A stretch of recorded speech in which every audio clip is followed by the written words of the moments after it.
इस साल अंबुबाची मेले में मां कामाख्या के दर्शन के लिए जाने की योजना बना रहे हैं तो ये खबर आपके लिए बेहद जरूरी है।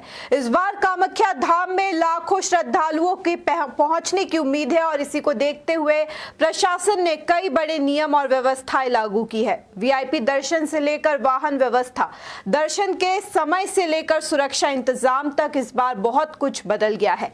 ऐसे में अगर आप बिना जानकारी के यात्रा पर निकलते हैं तो आपको परेशानी का सामना करना पड़ सकता है। आखिर क्या है नए नियम, कब खुलेंगे मां कामाख्या के द्वार और श्रद्धालुओं के लिए क्या क्या खास इंतजाम किए गए हैं, आइए जानते हैं हमारी इस खास रिपोर्ट में।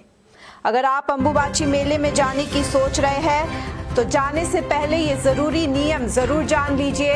कामाख्या धाम में इस बार उमड़ेगा लाखों श्रद्धालुओं का सैलाब। 8 लाख से 25 लाख श्रद्धालुओं के पहुंचने का अनुमान लगाया जा रहा है।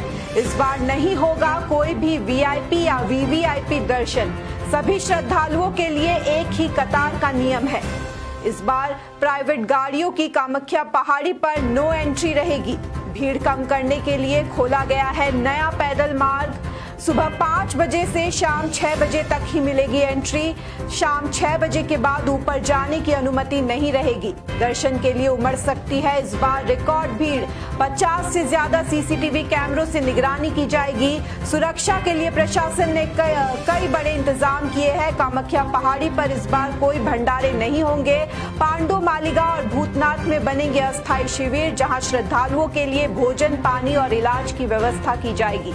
अगर आप इस साल अंबुबाची मेले में मां कामाख्या के दर्शन के लिए जाने की तैयारी कर रहे हैं तो ये खबर आपके लिए बेहद जरूरी है, क्योंकि इस बार कामाख्या धाम में श्रद्धालुओं की ऐसी भीड़ उमड़ने वाली है जो पिछले कई रिकॉर्ड तोड़ सकती है। प्रशासन का अनुमान है कि 22 जून से 26 जून के बीच 8 लाख से लेकर 25 लाख श्रद्धालु, साधु, संत और पर्यटक कामाख्या धाम पहुंच सकते हैं। ऐसे में अगर आप बिना तैयारी और बिना नियमों की जानकारी के यात्रा पर निकलते हैं तो आपको काफी परेशानी का सामना करना पड़ सकता है। इस बार सबसे बड़ा बदलाव वीआईपी और वीवीआईपी दर्शन को लेकर किया गया है।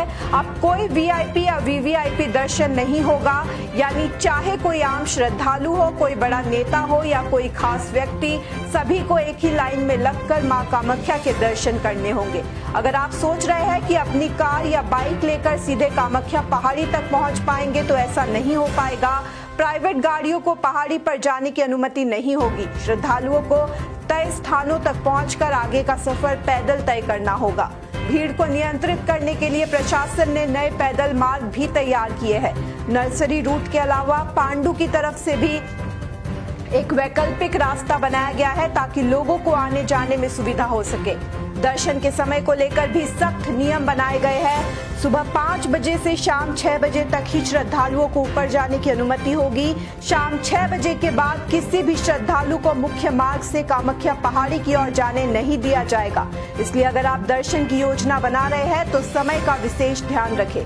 अंबुबाची मेले के धार्मिक कार्यक्रम भी तय हो चुके हैं। 22 जून की रात 9:08 पर विशेष अनुष्ठान शुरू होंगे। इसके बाद परंपरा के अनुसार मां कामाख्या का गर्भगृह 3 दिनों तक बंद रहेगा। इस दौरान श्रद्धालु गर्भगृह में प्रवेश नहीं कर सकेंगे।